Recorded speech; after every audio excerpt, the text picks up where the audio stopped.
hate this thing. It sits there and it waits for you as, oh, we're going live. Oh, yeah, okay, in a minute, in a minute, in a minute, in a minute. Isn't that bad, eh? Welcome, everybody, this morning to Talking Niagara. So today is the 4th of April. Hey, we got 4 more days until Eclipse Day. So we're talking this morning about potential hate crime, carbon levy, national school funding food program, and welcome to Talking Niagara this morning. Got a quick announcement for you.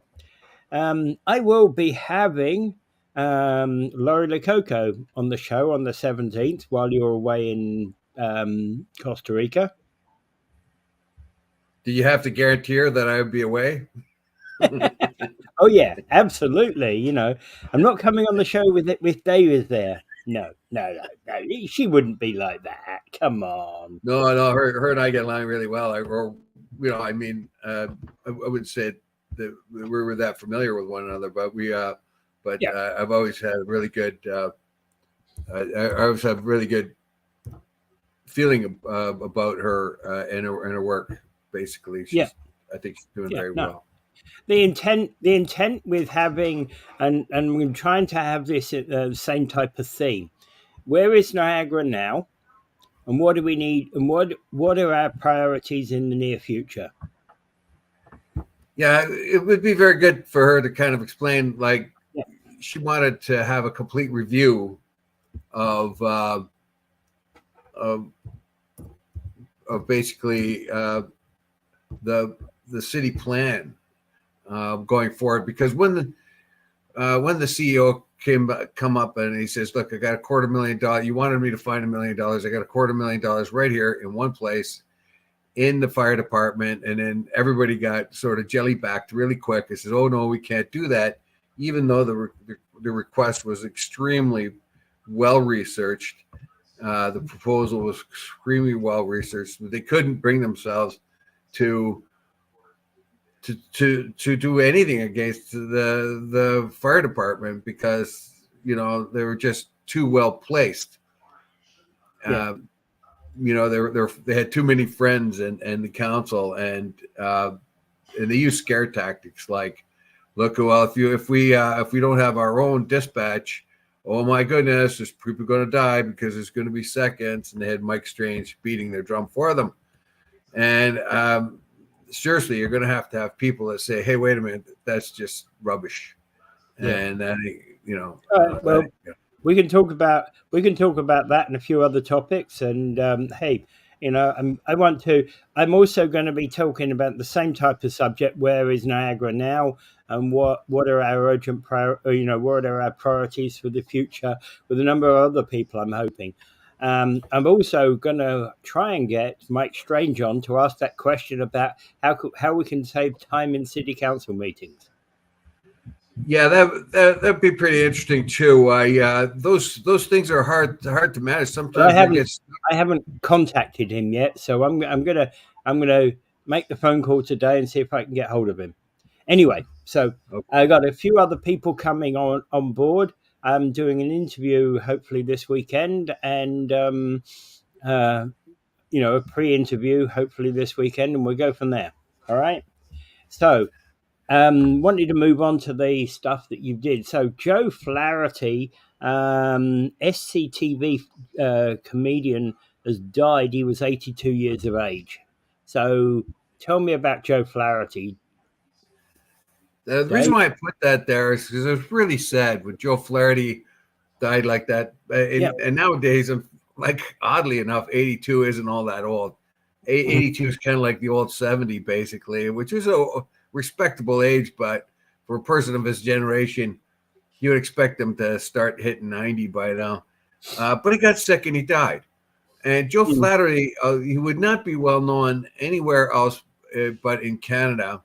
But he was pivotal in one of the greatest comedy troupes of all time, and that was Second City TV. Anyone can tell you that watched Second City TV that it was one of the greatest comedy troupes of all time. Second City actually started in Chicago and then had a branch over in Toronto. And then once it became into Toronto, it was pretty well taken over by Canadians there.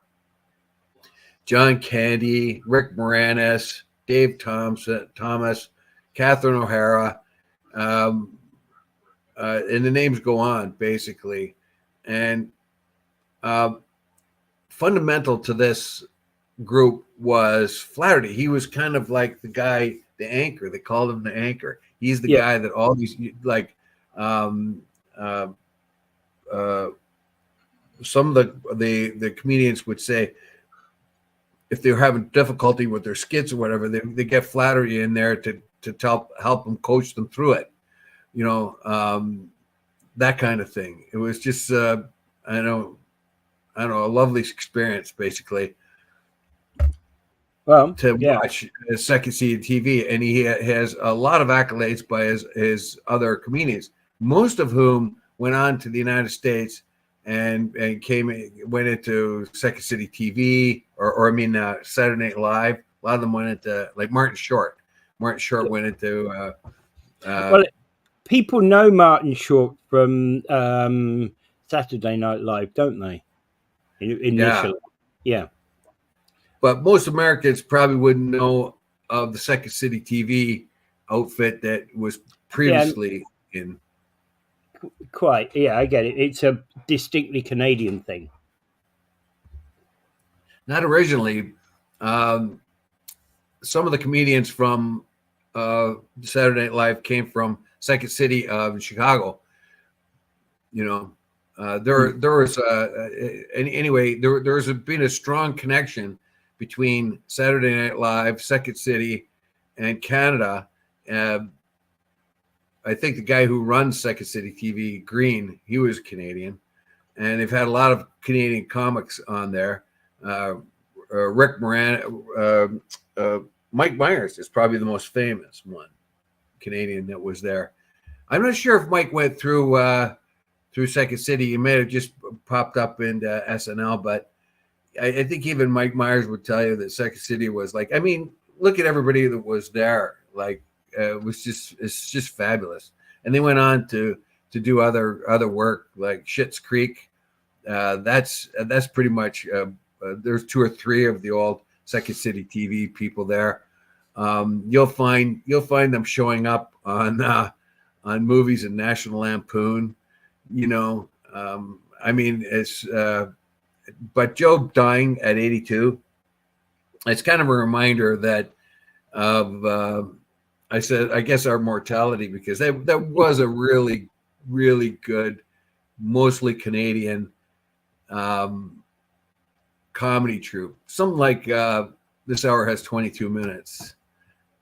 Something really, really good. It's got a lot of good, solid comedy in it. Yeah. Okay, so moving, thank you for that. Moving along, social media comments made by J.K. Rowling challenged Scotland's new hate crime law, and are not being treated as criminals, said the Scottish police. So there's a new Hate Crimes and Public Order Scotland Act, making it an offence to behave in a threatening and abusive manner with the intention of setting up hatred based upon disability, religion, sexual orientation, gender, transgender identity, and being intersex. And basically, what J.K. Rowling said on X was, "I hope every woman in Scotland who wishes to speak up for the reality and importance of biological sex will be reassured by this announcement, and I trust all women, irrespective of profile or financial means, will be treated equally under the law. And if they go after any woman or simply calling a man, I'll repeat that woman's words. They can charge both of us at once." Yeah, we are in a very, very, very strange situation right now. You have somebody like J.K. Rowling, who would be, prior to all the controversy about sex and sex identity, would have been largely left of center, a big step left of center, and all her other political views and whatever else I mean, one or two of her characters were supposed to be gay. You probably wouldn't even be commenting on her political viewpoint, would you? Because possibly not. It's almost impossible if you're famous not to have your political views questioned. So J.K. Rowling, she actually kind of shocked people by saying some of her characters that she wrote into her books, she imagined them being gay. That was startling. But now she is on the other and got attacked by the right. But now she looks as if she's on the right being attacked by the left because she wants to protect biological women who are women. She does not want it watered down by trans women. We don't want trans women into the sacred spaces of biological women. When you get a man going into a woman's change room or a woman's bathroom because he claims that he's a woman, that's only the scratching the butt or competing in sports. And we find that happening in the United States, big controversy over that in the United States in college. So where is the sacred space? Where is women being protected? Now, women trying to protect women, biological women, are thought to be are being denounced, and J.K. Rowling is one of them. And Scotland's come up with this hate law, and basically, Karen Fraser's asked us to look into that too, but we haven't yet. But for Canada, but they've come up with this hate law, which is pretty, like, you got to worry about a hate law that looks as if just about anybody, having an argument with somebody and it flips off an insult, the police could come to your door. They'll bypass the mass murderer to get to you. That's the kind of image. Well, apart from the fact that it's probably two different units actually dealing with two different crimes, I get what you're saying. It looks as if the police bypass the mass murderer to come after somebody because of hate crime. But you see, what I find more offensive, I find particularly offensive. There's a couple of photographs in this article about Rowling, and one of these is basically offensive graffiti found was visible near the First Minister's home, and this graffiti says "F Islam" and Hamza, I think it says. No, I think it says F. Islam and Hamas, probably it means. Israel and Hamas, I thought it was. Islam and Hamas. I thought it was Israel and Hamas. No, it says Islam. Islam and Hamas? Yes. Well, so, I mean, really, so there you have it. Like, there you have the Islamophobia. No, actually, I'm pretty sure that the Israelis are bumming that it wasn't anti-Semitic. Actually, they're feeding on that right now. Let me correct that. It does actually say F Islam and Hamza. It's incorrectly spelled because Scotland's first minister is Hamza Yusuf, right? Oh, okay. Right, that's the key factor here. So Hamza Yusuf, and of course that's an Islamic name. That I believe him to be Islamic. That's an Islamic name, but that doesn't mean that he's Islamic. But it's Muslim. No, it doesn't. It doesn't. But like Barack Hussein. The likelihood is he is, right, and that's not that's fine. That's good. I'm glad to see that we've got we've got first ministers of all of all shapes of all ethnicities here, right? It's the same as like if we were to have Jagmeet Singh as prime minister, right? Good thing. Yeah, well, yeah, but I just you can't go by name, particularly a lot of times, like because like Barack Hussein Obama, Barack and Hussein are historic names in Islam. Yes. Historic names in Islam. Like Barack was the general, Muhammad's general, and Hussein was his son-in-law or something like that. And yet Obama was a Christian. So today, nowadays, you can't tell, eh? No, exactly. Yep, you can't tell.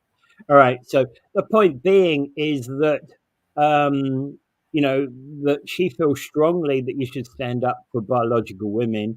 But the police have said that her statement was not doesn't come under the hate crime rules.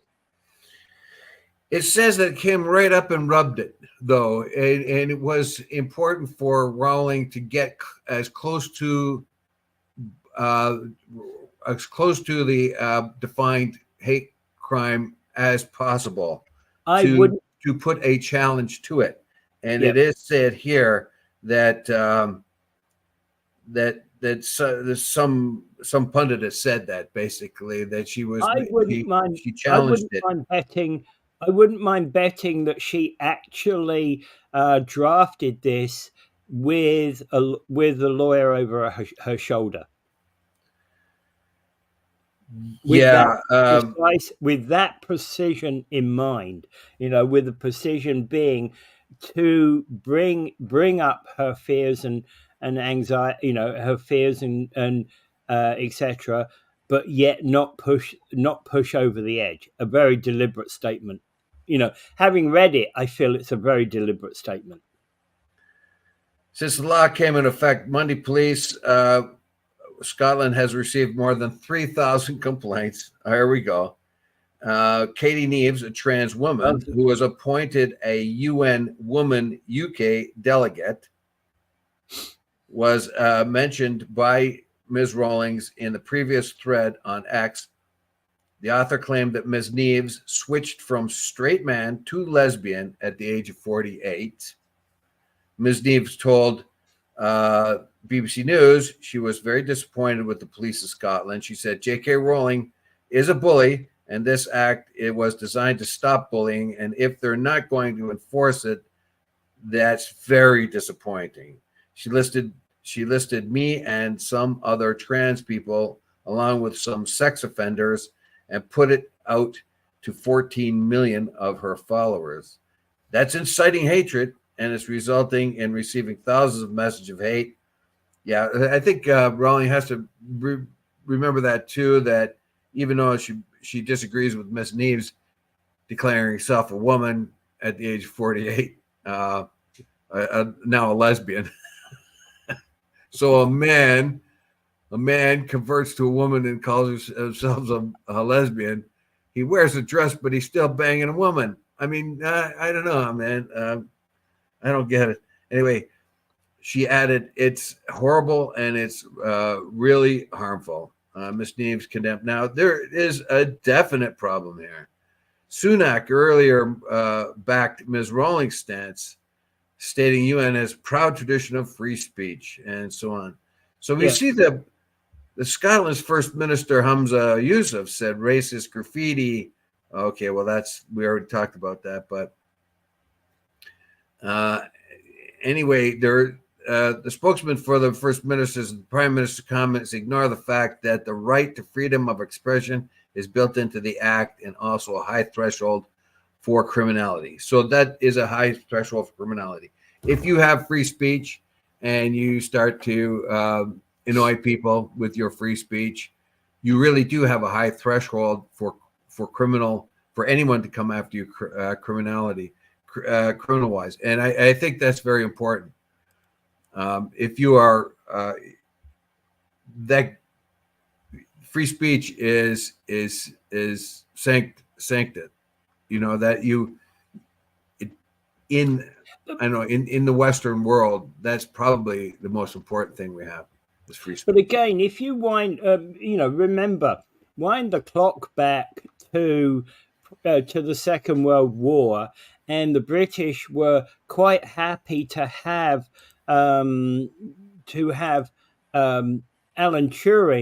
be the leader of its program to crack the Enigma code, but yet after the end of Second World War, they had to make him a criminal by going after him because he was homosexual. I don't know if it was widely known that he was homosexual beforehand, though. They went after him. He probably would have been protected by the government. And as a matter of fact, I'm very surprised the government did not protect him after the war, knowing what they should have known of his leading edge research. Well, it was a travesty of justice. And that's a travesty of justice. He was just a homosexual, nothing more than that.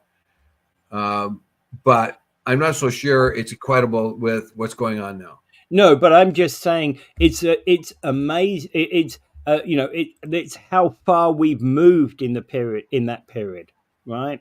But yet there is still some some of these I wouldn't call it hate crimes, but certainly some of these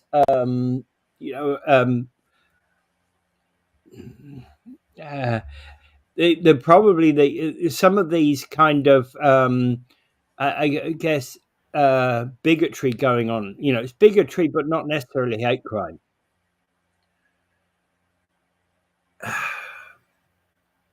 I'm not so sure it's bigotry when you have somebody like Rawlings who says that a woman is a woman and that a trans woman is not a woman.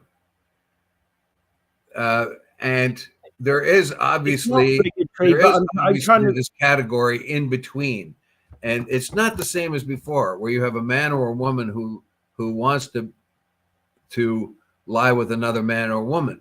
When you have a homosexual man or a homosexual woman, and they want to have sex and relationships with people of their own sex. So here we go. Laurie Parliament says, this may be unpopular, but all species have only two sexes. Pick one. I can't be both. You can't be both. Well, yes, that's right. I can't have sex with myself, but that could be convenient, though.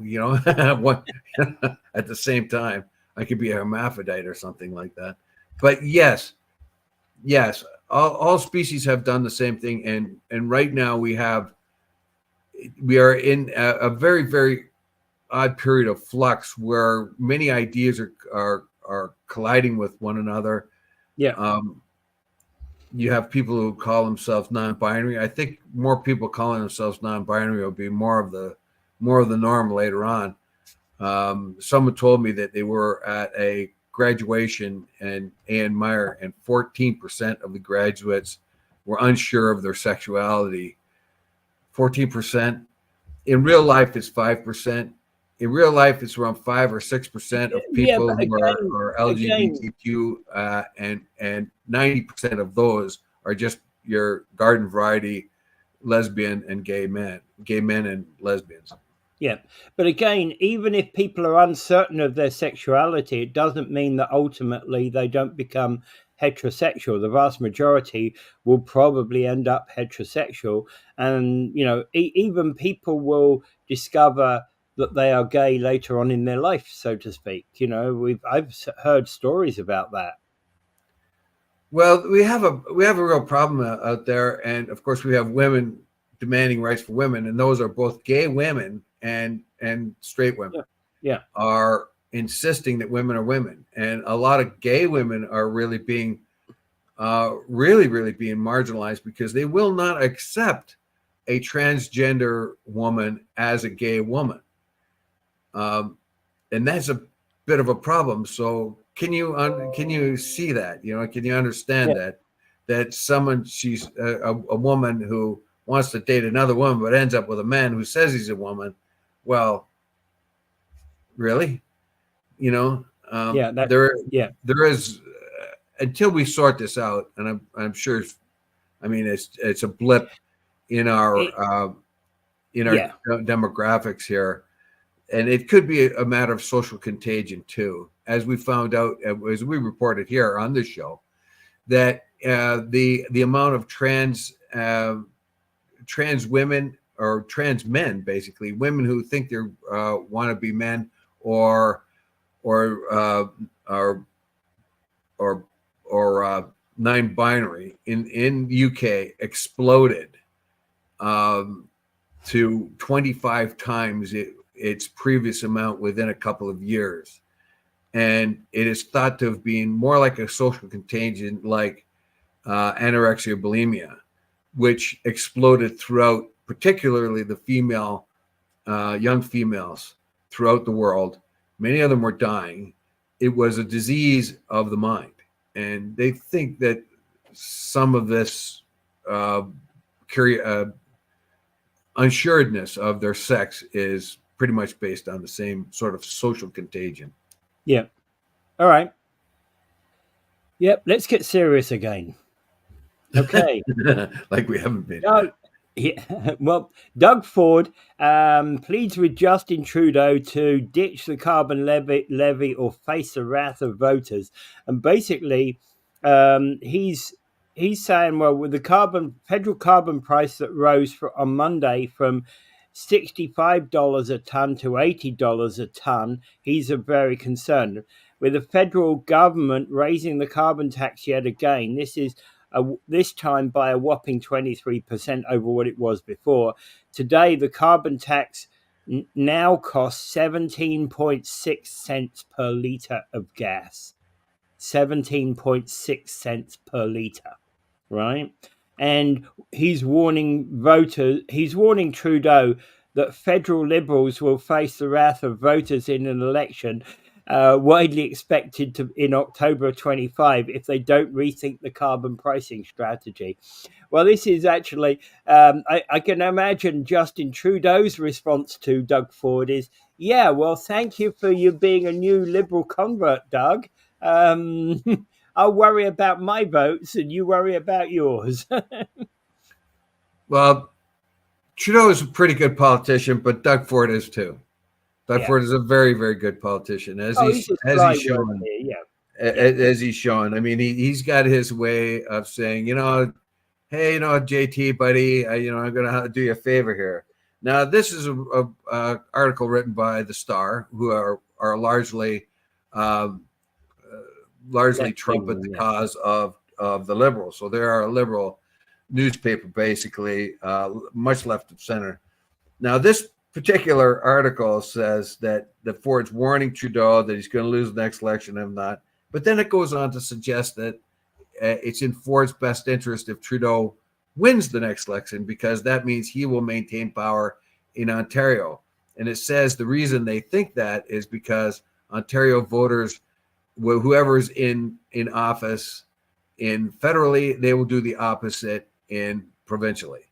So they're saying that Ford's worried that if JT loses, that he will then lose the next election in the province. Well, that's an interesting thought. If there's a conservative government federally, then Ontario will want to have a liberal government. The people in Ontario will want to have a liberal government to counteract that in Ontario. I doubt that. I think that's very thin logic. Yeah, it's an interesting thought, but again, I think that's thin logic as well. There have been times, and I'm sure there have been times when you've got in Ontario where you've got the federal government and the provincial government of the same color. Plenty of times, right? Right now, Doug Ford has done what politicians should do, and JT too, when it comes to Ontario. Right now, they have both sort of put their ideological differences aside and marched right in there and helped create the auto sector, or reestablish the auto sector in Ontario. We have huge amounts of battery facilities showing up here. Volkswagen's going to set up a big shop here, a big factory here. So we have a lot of committed investment here for major automotive, and the future looks good.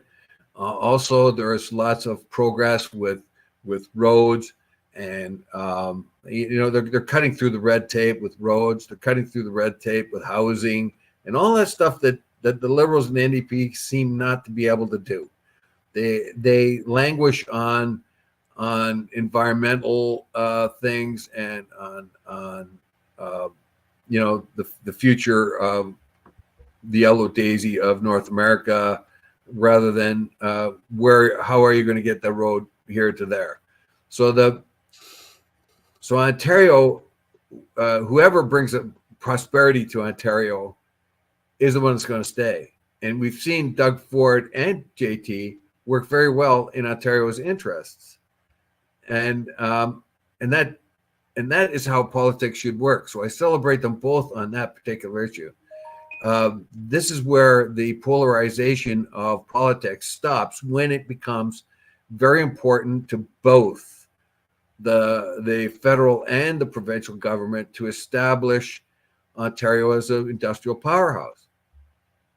So they work hand in hand in it, and that is the way that we Canadians expect politicians to work, for the benefit of the person, irrespective of their ideological differences. That's not happening in the States right now, and I'm not so sure it's happening federally in Canada.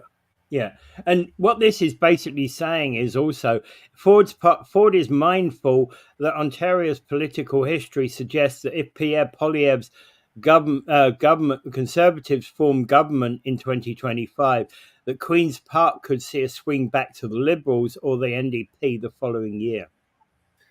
I hardly think so, given the state of the Liberals and the NDP in Ontario right now. Yeah, they are flat. When nobody came out to vote, when Doug Ford win a massive majority, when I think what was it, like a tiny amount of, was like 28% or something ridiculous. I can't remember how many people came out to vote last time. And that is basically because that's basically because the supporters of the NDP and the Liberals had nobody to vote for. There was nothing there. The only party that came to be voted for at that particular election was the Conservatives. And I got to sort of, although I'm not a Conservative myself, I have to celebrate, or actually give congratulations to the Conservatives to be able to get their act together where no other party can. Yeah. In Ontario. And at the end of the day, that's still the current status of the political parties, I believe, within Ontario. Irrespective of which way I might feel I might vote, at the moment, I can see that the Conservatives have got policies, have got ideas where it seems to me that both the Liberals and the NDP seem to be flat. But I'm also aware that there are other political movements within Ontario that perhaps ought to be given the chance to actually shine. I think Ford has done this very cleverly. Like, he has not denounced Justin Trudeau. He's not made him look like a buffoon. No. He's not like Poilievre does. He's not attacking him like Poilievre does. And he is putting it out there very, very diplomatically. What? Yeah, he can't do that because he has a working relationship with Trudeau, and that relationship, this stuff needs to be done tomorrow and next week and the month after that and the month after that. All right. So this work has to continue on, and despite everything, even if he's politically opposed to Justin Trudeau, he still has to work with the man. Yes, and I think that's part of the reason. And it's hard for me to say this, but he's the most reasonable guy out there right now. He is not polarizing. He is, of course, supporting his own party's view of things, but he's not being polarizing here. He's saying, look, he's doing a couple of things here.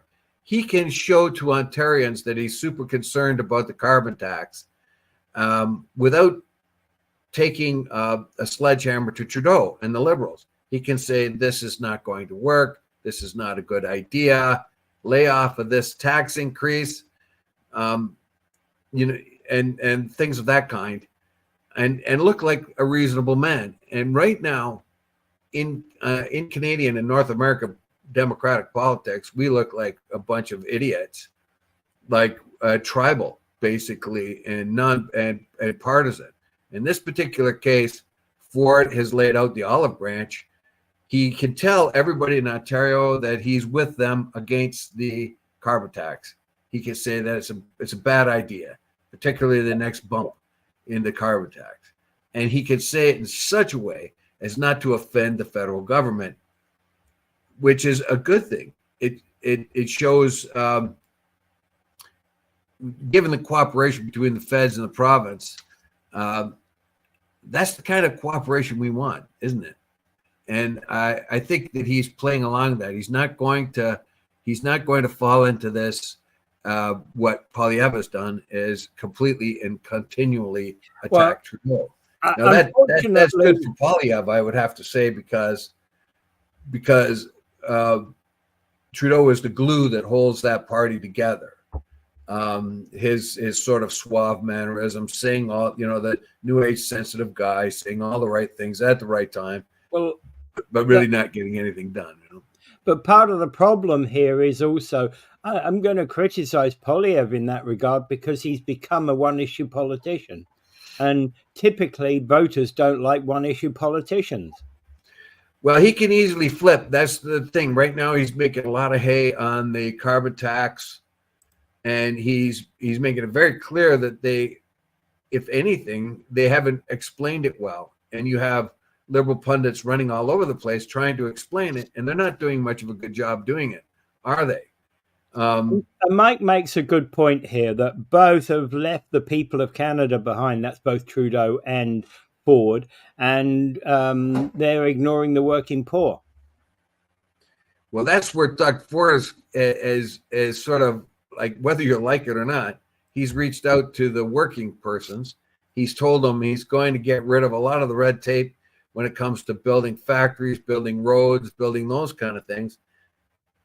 And when you talk to the worker, the building trades unions and things like that, that's what they want to hear. They want to hear they have to have work. These things are going to get done sooner or later anyway. And that's why you have the Laborers Union of Ontario voting for Doug Ford. And why is that? Is because the NDP and the Liberals have really not stuck up for the average person. Yeah. They go around talking about climate change and LGBTQ rights. How about the ordinary everyday man or woman who has to have a job? So Doug Ford scooped that support from the NDP masterfully, and the NDP and the Liberals had better open their eyes that their number one focus should be the average Canadian. Then after that, they can go into their ideal space, but they have to come down to practical values first. What is it that's good for the average Canadian? Yeah.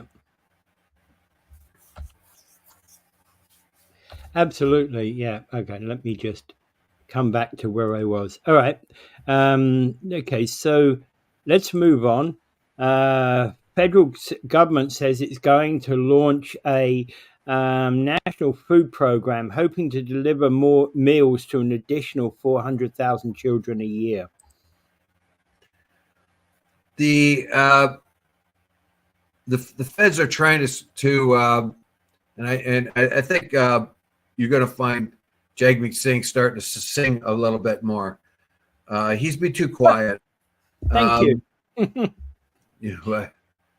Thank you for that little skit. Yeah. Thank you.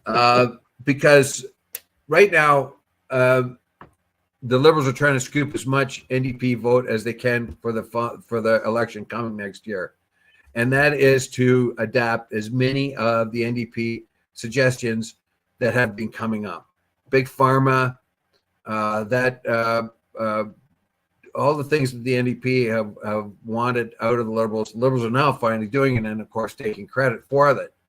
And Jagmeet's got to come out and say a few things. I've heard him on the radio the other day expressing, that's our idea. That's our idea, basically. Whatever Liberals are doing. So the Liberals need that NDP vote. They see that their ability to win the vote next time has to come at the expense of the NDP. So there are food programs. This has been asked for Jagmeet Singh, and I don't know why they don't cover Jagmeet Singh as much. Jagmeet Singh says this food for children has been asked for by the NDP for a very long time.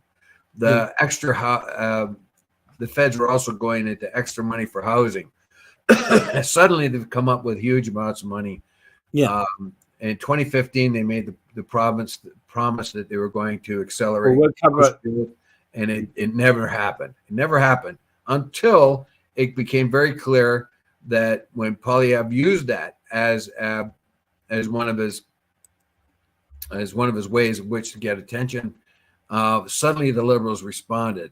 And now, of course, it's the carbon tax, but a little while ago it was housing and affordability, and so then the Liberals look at what the NDP has proposed and said, "Look, we got to do what the NDP asked us to do, so we can get as many NDP votes as we can coming up." Meanwhile, I don't think they would have done any of this if it hadn't been for the fact that there is an election coming and they're going to lose it if they don't do something. So they're going to have to poach the NDP vote. And Jagmeet, he's really in a tough spot here, because if he fights back too hard, the Conservatives are going to win.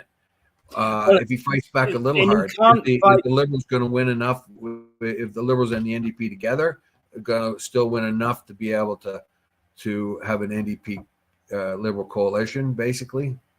And he can't fight this policy because it's his policy at the end of the day, even if the Liberals haven't said so, right? But again, that's not a winning position for Jagmeet Singh either. Hey, we suggested this when we joined the coalition. Now it's the Liberals taking it on. Well, I'm sorry, Mr. Singh. That sounds like that sounds like you're kind of you're kind of bitter about this. Not really a alliance partner thing to do, is it? I believe in this particular case that Jagmeet Singh should have been more vocal going up forward. He should. Like I said before, he joined the Liberals, but now the consequences of joining the Liberals have come to face him, and he's got to be able to reverse this right now. See, because he's worked with the Liberals, he protected the Liberals all that time. When the Liberals had a minority government, he protected them. It wasn't a coalition government, but it was a coalition government, Well, so the NDP would support the Liberals in everything. However, it is at the cost of his own party, because the Liberals are getting all the accolades for the things that the NDP have suggested. And Singh is not coming in strong and hard enough saying those were our ideas.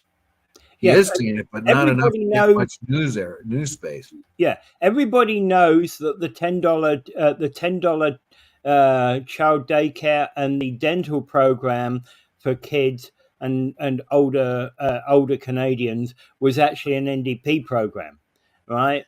But Big Pharma, the Big Pharma initiatives and all that too is NDP.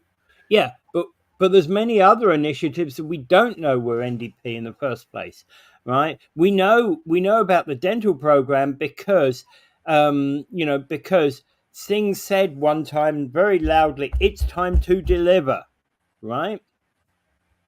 So what do you think? Here you have Jagmeet Singh. He knows that if his party does very well in the next election, the Liberals will do less well.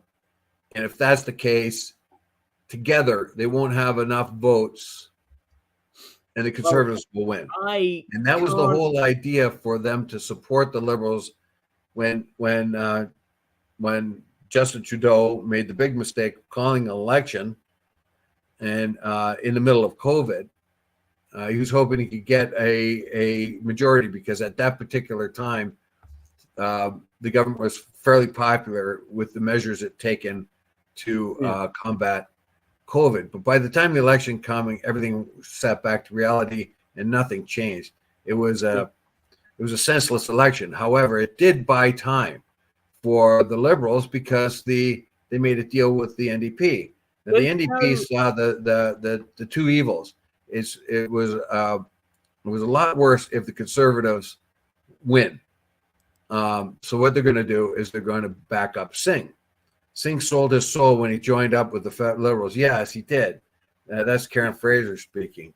Yeah. Unfortunately, he was walking the tightrope, and right now he's really on the fence, and it's going to be very, very hard for him to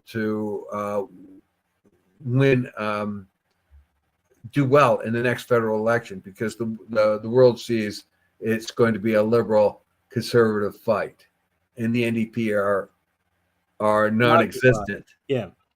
And by although I'd say, although at this stage we're looking forward to October 2025, at this stage, probably on balance, it's likely to be a conservative government, but I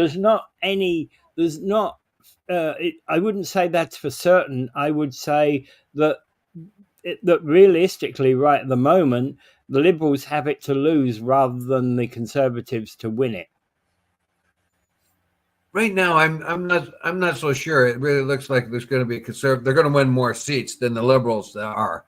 Whether or not, and this is the real problem, are the NDP and the Liberals going to have enough combined votes to make a government again?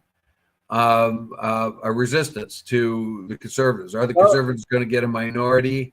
Are the Liberals and NDP going to wait for a non-confidence vote and knock them off their high horse? But go ahead. I'm wondering whether we're going to see change in Ontario, because the big issue about Ontario has been that it's what kept the Liberal government afloat at the last election was the fact that Ontario stayed red when everybody was predicting it would go blue. It only stayed red in and around the Great Lakes, in the areas of the population that has the largest number of immigrants, and that would be the GTA and in and around the very southern part of Ontario, the more populated parts of Ontario. They're the ones that stayed red, and there are a lot of ridings in there. But the bulk of Ontario otherwise was blue. Yeah, but again, at the last election, that was actually the big surprise, because they expected many of those Toronto seats to go to the Conservatives. And I'm not so sure they really expected that, because let's face it, you had a brand new leader. His name was O'Toole, right? He was unknown throughout the land. And that's one of the reasons why the Liberals jumped on an opportunity to have an election. They have an unknown conservative leader, unproven, and he's only semi-popular at the particular time. O'Toole had not had the chance to go throughout the land and establish himself. So when any kind of pundit said, "Oh, well, they're going to turn blue in and around Toronto," well, why? They have an unproven guy. Now they can actually say that because Poilievre has really made a name for himself, and very well established throughout the land. So absolutely, the Liberals really are at risk this time. They really are at risk. But again, I think the key ground come next October is always going to be the GTA. If that turns blue, it's a Conservative government. If they can keep some red in there, the Liberals have a chance. The eastern provinces are critical too, although they don't hold up a lot of ridings. They could make the difference, and that's why Trudeau made it. The Liberals decided to have a carve out of the carbon tax when it came to fuel oil for the Downeasterners, which made him a liar, basically. Like, I know why he did it. He wanted to. The Downeasterners had said, "Look, if you don't give us some kind of relief from this carbon tax, you're going to lose support here." So that's what they did, and they picked heating fuel. However, if their theory was right and the average person did not lose any money because of the carbon tax, why did you give them a break on it? And if you're giving them a break on their heating, why not give everyone else a break on their heating? Because heating is essential in Canada. Yeah. All right. Anything else on the food program, school food program?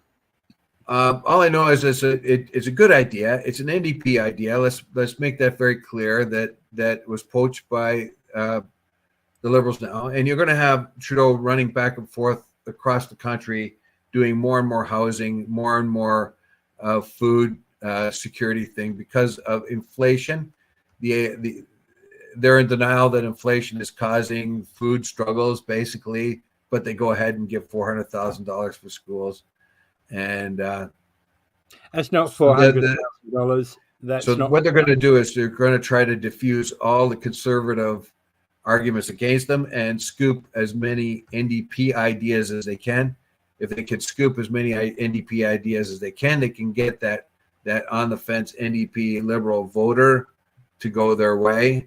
And if they and of course this kind of diffuses Poilievre's attack on the government if they do housing food programs and housing programs. Just to correct you, Dave, it wasn't a $400,000 program a year. It was $1 billion a year for 400,000 children. 400,000 children, yeah, I see. Yeah, that's right, quite right. Yeah, $1 billion. But isn't it spaced out over years? Though it's not exactly 1 year. It's not 1 year. It's more. It's a program that's ongoing. $1 billion a year over 5 years. Okay, all right. Right. So basically, these are NDP ideas that they're scooping, and they do two things. Number one, they diffuse the argument that food is costing Canadians too much by subsidizing it for school children in this particular case. And it also scoops the NDP idea. So it takes away the NDP's initiative and steals it and diffuses the argument that the Conservatives use about food insecurity. Yeah. Absolutely. Yeah. Okay. And I think we can kind of leave it at that point, right? Yep. So no, the next one here. So the federal government has introduced a new $6 billion Canada Housing Infrastructure Fund to speed up construction and upgrade the components needed to support building more homes and with waste and water infrastructure, amongst others. And this is a new. Yeah. Well, there you go again. Yeah. The feds are really responding to the housing thing now. As I said before, in 2015, they came up with this, we're going to do more houses, and they never did anything. It really laid flat. It was your typical inefficient government program that didn't do anything. Was there. It was an official part of the program, but suddenly housing became a big problem, and that, of course, brought eyeballs onto the amount of people that the federal government is bringing in. They still have that ideal of making 1/3 of Canadians foreign-born by 2030, and they can't square the two. We don't have enough houses, and we have too many immigrants for the houses we have, and we don't even have enough houses for the people who were born here, basically, not affordable ones anyway. So now they're trying to catch up. Well, it's kind of a thing they're doing last minute. They've had this on the books since 2015. In the last year or two, they've been really rushing things and coming up with this program and that program. The new wartime houses, if you remember, was another initiative. Yeah. Now it's $6 billion Canada Housing Infrastructure Fund to speed up the construction upgrade. Essentially, this is a fund that needs to be spent 100% municipally, right? So where is the infrastructure need to be created? It needs to be created in local municipalities, in local areas where houses are being built. So it needs to be essentially provided to the municipalities to make it work. Well, my problem with these rushed policies that the feds are coming up with now is they're going to be rife with problems. They're going to be rife with inconsistencies, and corruption will find a way in. If you do not establish your program well and ahead of time, then and kind of try to figure out all the glitches before you put it into, most of them before you put it into play, and have a process by which to address the glitches and the possible corruption that comes with something like this. If it's just fanfare and get it out there quick, you're going to have problems. You're going to have and I have fear that this sounds good, but there's going to be a lot of people get a lot of money out of government just to make the government look good. Yeah, and you hit the nail on the head right there, because usually bills that are considered and made as an afterthought tend to end up being badly, they tend to be bad laws, because what happens with all of these laws, in order to put this Canadian Housing Infrastructure Fund into place, it means you've got to actually create a new law, which creates the legal basis on which that fund is founded. The trouble is, if that legal basis is challengeable within the courts, that means that potential is there or the infrastructure, the way it's all managed is not well thought out. The probability is there that somebody can actually essentially derail it. Yeah, and they're going to run into problems like they did with the ArriveCan app kind of thing. Yeah. Where they've said that they quickly come up with a program because they're losing popularity all over the place, and they're trying to stuff up the holes.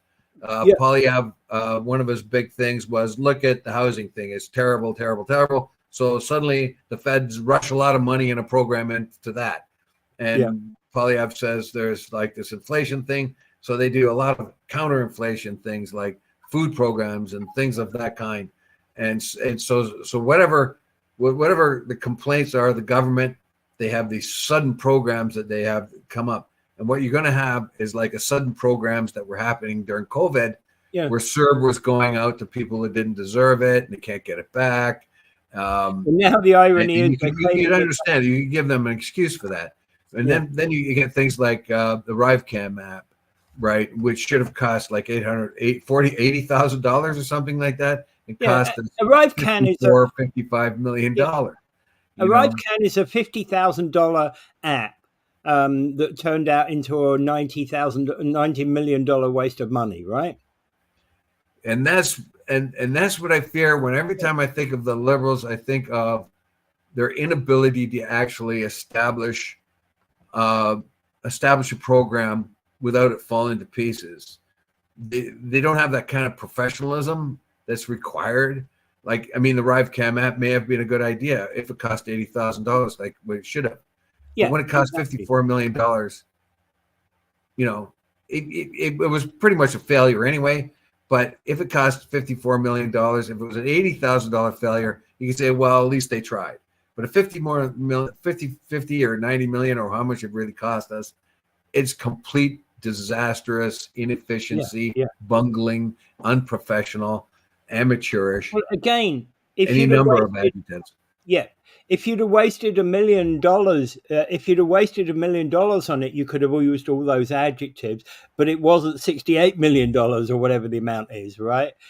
We just know that $1 million is wasting $1 million is reprehensible, but wasting $60 odd million is just off the charts.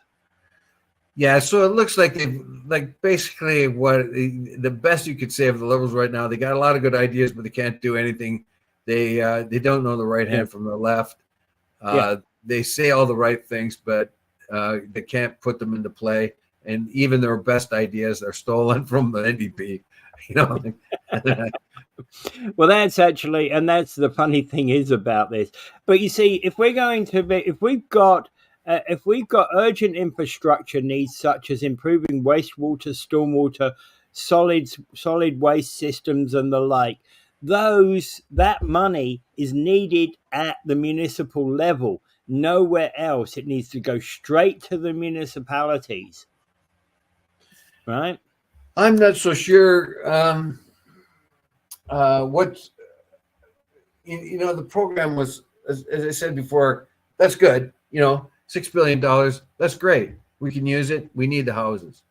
However, like I said before, like when you take a program that was suddenly done like this, there's going to be lots of people find the loophole in it and take money, and the government could say, look, we've given out $6 million. We've given out like $1 million to Niagara region. And then somebody sneaks in and sees that that a lot of that was wasted, and a lot of it went to people or developers that didn't really develop. You know what I mean? Yeah. Yeah. You don't want the Quebec kind of government happening here through the feds, where the Quebec government was one of the most corrupt there ever was in the Western world. They're taking a lot of work trying to straighten that up now. But it left them with all kinds of bridges that keep falling down and roads that are broken and potholed because of the payoffs and the corruptions and any manner of things. In this particular case, if the Liberals want to look good, they're going to start throwing money around like crazy, and they're not going to follow up on whether or not that money is being well spent. Yeah. All right. Yeah, and we're over time right now. Anything further to add on this particular one? Not much really. I just it's very discouraging to me that now, because there's an election coming next year, that all this money is flooding quickly into the municipalities and school food programs. Well, all these problems were existent 2 or 3 years ago, but now it's important to address them and address them at light speed, where you really haven't been careful enough to establish your policy. It's really very discouraging. Oh, yeah. Very discouraging, absolutely. And you couldn't have put it better in saying that. Absolutely right. So I think there we can leave it right there. And as I've said, a lot of this is actually these are actually policies that need to be handled down on the ground floor, so to speak. They're policies that really we need to be done at a municipal level, and I don't know that there's any connectivity between. You see, does Mayor Diodati contact the Prime Minister? No, he doesn't. But he is in regular contact with Doug Ford. So how's that going to happen? Yeah. I would say, though, that the one positive thing that keeps popping up, though, is the cooperation between Justin Trudeau and Premier Ford. It is an honest work that is a nonpartisan sort of attitude there to make Ontario strong and to help Ontarians. This is what can happen when two political opposites get together and shoot for the benefit of Canadians rather than the benefit of their ideological ether, basically. Yeah, absolutely. That cooperation, we can see that, and it doesn't matter who's in the feds or who's in the province. If you can get that cooperation over and above the party politics, that is Canada's politics. That's where we had it back to. Yeah. Okay. All right. And I think there's been some good stuff here we've had this morning, and I think we have to end it there, unfortunately. Yes. All right. Okay. Without further ado, everyone, I bid you adieu. Pray for peace. That stuff in Gaza is just getting way out of control, and I don't know. I see a wider war coming on because so many foolish people think there's money to be made out of war. Yeah. All right.